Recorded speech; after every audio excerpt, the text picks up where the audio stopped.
saya diajak dengan Kang Deden ke sini, nggak nyangka kalau jadi ngeliat, wah ternyata di kota Binjai, di daerah seperti ini ternyata ada satu tempat pusat pendidikan, tapi juga ada pelatihan usaha yang saya pikir, wah ini luar biasa. Jadi kejutan menyenangkan, senang sekali saya ada di sini sore hari ini. Terima kasih.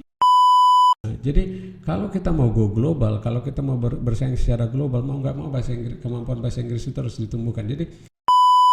Jadi kita akan bekerjasama dengan Indonesian Diaspora Network. Saya menjadi bagian dari Indonesian Diaspora Network di Australia, dengan kata lain Diaspora Indonesia di Australia. Oke guys, sebelum lanjut nonton, jangan lupa like, comment, subscribe, dan jangan lupa untuk aktifin loncengnya ya, agar kalian dapat notifikasi video terbaru dari kami. Enjoy the video. Oke, selamat sore Pak. Selamat sore. Ya, selamat sore, selamat datang di SMK Galang Insan Terima Mandiri. kasih, senang sekali bisa ada di sini sore hari ini. Oke, hari ini saya berbincang-bincang dengan Pak Bernard Tampu Bolon, Yes. atau sering sekali disapa sebagai Pak Ben. Iya, Pak? benar. Benar. Nah Pak, gimana nih perjalanan tadi ke SMK Galang Insan Mandiri? Sebenarnya saya ini ini jadi kejutan yang menyenangkan buat saya hari ini. Saya nggak nyangka kalau tadi akan saya bisa ngeliat SMK seperti ini gitu. Jadi saya hanya diundang untuk ngeliat karena saya datang ke sini membawa bendera Indonesia, diaspora Indonesia di Australia. Kita nyebutnya Indonesian Diaspora Network di Australia. Jadi kita lagi mau lihat bagaimana kita bisa berkontribusi membawa hal-hal yang positif ke tanah air, termasuk dalam hal pendidikan gitu. Nah tadi waktu saya diajak dengan Kang Deden ke sini, nggak nyangka kalau jadi ngeliat, wah ternyata di kota Binjai, di daerah seperti ini ternyata ada satu tempat pusat pendidikan, tapi juga ada pelatihan usaha yang saya pikir, wah ini luar biasa. Jadi kejutan menyenangkan, senang sekali saya ada di sini sore hari ini. Terima kasih. Bapak bekerja di Australia sudah 12 tahun ya Pak? Iya. 12 tahun, dan kemarin pulang ke Indonesia dalam rangka Natal atau liburan atau tugas dinas Pak? Natal dan liburan. Natal dan liburan, apalagi berkunjung ke SMK ya Pak? Oh tapi saya sudah punya pengalaman sebelumnya dengan Pak Zul, Bu Lili, dan juga dengan Kang Deden. Jadi saya diundang datang hari ini. Saya nggak tahu kalau kemudian saya akan ketemu sekolah yang begini baiknya gitu ya. Jadi saya ngerasa wah ini benar-benar jadi satu hal yang menyenangkan buat saya hari ini. Oke, mantap sekali. Salah satu program IDN itu di Australia untuk pendidikan ya kan Pak, khususnya di vokasi. Yeah. Nah apalagi Bapak memang udah kenal baik dengan Pak Zul dan Bu Lili, apa juga dengan Kang Deden. Nah Pak, ini saya ingin bincang-bincang masalah program nih Pak, program IDN yang ada di Australia. Bagaimana ini kerjasama yang dijalin antara Australia dan juga Indonesia terkait dengan pendidikan vokasi? Jadi di tahun 2020 di tanggal 5 Juli akhirnya dieksekusi kesepakatan bilateral antara Indonesia dengan Australia, namanya IACPA, Indonesia Australia Comprehensive Economic Partnership Agreement. Ada beberapa poin yang disepakati antara Indonesia dengan Australia, termasuk dalam hubungan dagang, trade. Tapi yang untuk diskusi kita sore hari ini lebih ke arah aspek pendidikan. Jadi pemerintah Indonesia melihat kerjasama dengan Australia bisa membantu meningkatkan kemampuan sumber daya manusia Indonesia, SDM. Jadi termasuk dalam pengembangan sumber daya manusia ini. Jadi pemerintah mau membuat supaya generasi muda kita jadi siap bersaing di dunia global gitu ya. Jadi secara khusus melihat program vokasi. Nah, vokasi ini kayak sekolah kejuruan gitu ya. Tapi di Australia lebih teratur dan reputasinya juga lebih baik, eksekusinya juga lebih baik. Jadi pemerintah berharap kita bisa meningkatkan kemampuan anak muda Indonesia dengan mengambil program vokasi di Australia, untuk nanti balik ke Indonesia sudah punya keahlian yang lebih mumpuni gitu. Untuk menciptakan SDM yang lebih berkualitas. Betul, ya, Pak. betul. Nah, salah satu program yang saya dengar antara kerjasama dari Australia dan Indonesia adalah home care nih Pak. Yes. Boleh ceritakan sedikit tentang bagaimana sih home care ini bisa menjadi salah satu penunjang SDM untuk orang Indonesia? Iya. Jadi di Australia mereka punya perhatian yang sangat tinggi ya untuk masalah kesehatan dari warganya, dari masyarakatnya. Anggaran atau budget yang disediakan pemerintah untuk menjaga kesehatan masyarakat itu tinggi sekali gitu. Nah, karena itu peluang untuk kemudian mereka membutuhkan tenaga kerja orang-orang yang bergerak di bidang home care itu jadi juga mereka butuh gitu. Dan saya dari pengalaman selama beberapa tahun terlibat dengan diaspora melihat ini satu area potensi yang kalau bisa kita manfaatkan di Indonesia gitu. Jadi ini secara khusus untuk pelayanan di rumah, pelayanan kesehatan di rumah, kita nyebutnya home care.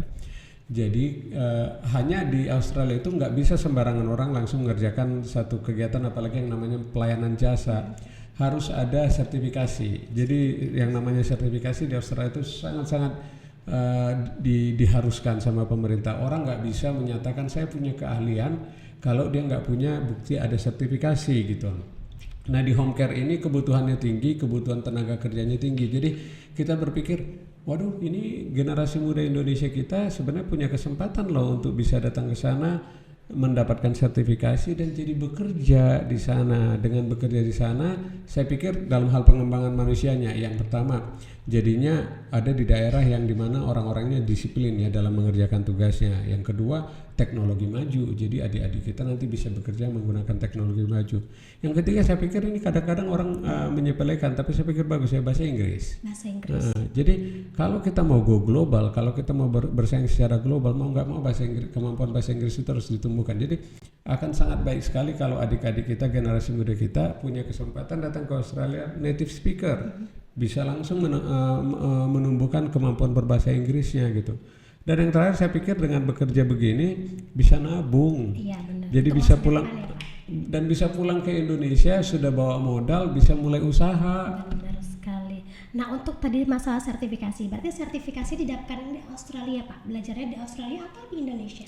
Dalam posisi kita yang sekarang tentunya kita nggak bisa langsung datang ke Australia bilang, hey akui dong ini kami level pendidikan kami. Nah di Australia itu ketat ya, jadi kita untuk tahap sekarang kita ikutin apa prosedur yang ada di Australia. Di Australia sertifikasi itu harus dihasilkan oleh institusi yang diotorisasi oleh pemerintah Australia. Dengan demikian untuk tahap sekarang itu harus dilakukan di Australia gitu.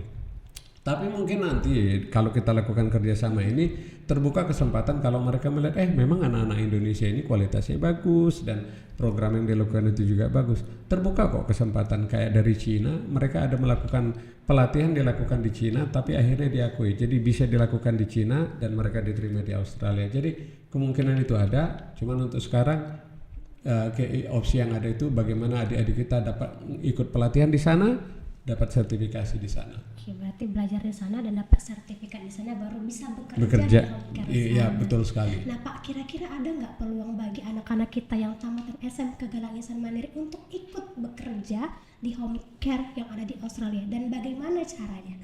Dan itu saya pikir pesan saya sore hari, dan terima kasih ada media seperti ini untuk kemudian menyampaikan hal ini. Saya berharap akan banyak atau lebih banyak lagi adik-adik kita yang mendengarkan podcast kita pada hari ini. Kesempatan itu ada. Jadi kita akan bekerjasama dengan Indonesian Diaspora Network. Saya menjadi bagian dari Indonesian Diaspora Network di Australia. Dengan kata lain, diaspora Indonesia di Australia. Kita bisa kerjasama termasuk dengan SMK di sini. Gimana supaya adik-adik dengan kerjasama yang kita miliki dengan institusi pendidikan di Australia, jadinya bisa ikut pelatihan yang tadi itu. Jadi mereka bisa ikut program home care, dapat sertifikat, kita nyebutnya Cert 3 atau Cert 4, sertifikat level 3 atau level 4. Kalau mereka sudah dapat itu, bisa langsung ditempatkan ke home care yang membutuhkan tenaga kerjanya gitu. Jadi udah bisa langsung kerja, dapat gaji, bisa nabung. Nah, jika ingin menghubungi gitu Pak, kita hubunginya kemana? Ke Bapak kah atau ada LPK-nya seperti itu? Untuk tahap sekarang hubungi Indonesian Diaspora Network. Saya menjadi bagian dari Indonesian Diaspora Network. Sekarang lagi dipercaya jadi presidennya Diaspora Indonesia di Australia. Silakan kontak saya. Nanti saya berikan nomor kontak saya ke Mbak supaya kemudian kalau ada kawan-kawan adik-adik yang pengen tahu, silakan kita dikontak. Oke, baik. Berarti kita bisa langsung hubungi Bapak dengan senang untuk hati. Proses yang selanjutnya. Dengan senang hati, ya. Oke, mungkin hanya ini yang kita sampaikan Yes. Pak di podcast hari ini. Nah, saksikan nanti podcastnya di SMK Galang Insan Mandiri. Jangan lupa like, subscribe, dan juga komen ya. Saya bisa nutup sebentar? Boleh sih. Yeah. You are the future of Indonesia. This country can go and then be stronger with you also taking part in it. Kalian adalah masa depan Indonesia. Jangan pernah menyerah. Kalau ada kesempatan, mari kita kejar bersama. Maju untuk Indonesia. Sekolah kita juga punya tagline nih Pak. Yes. SMK Galang Insan Mandiri, sekolah sehat, sekolah pintar. Sekolah sehat, sekolah pintar. Mantap.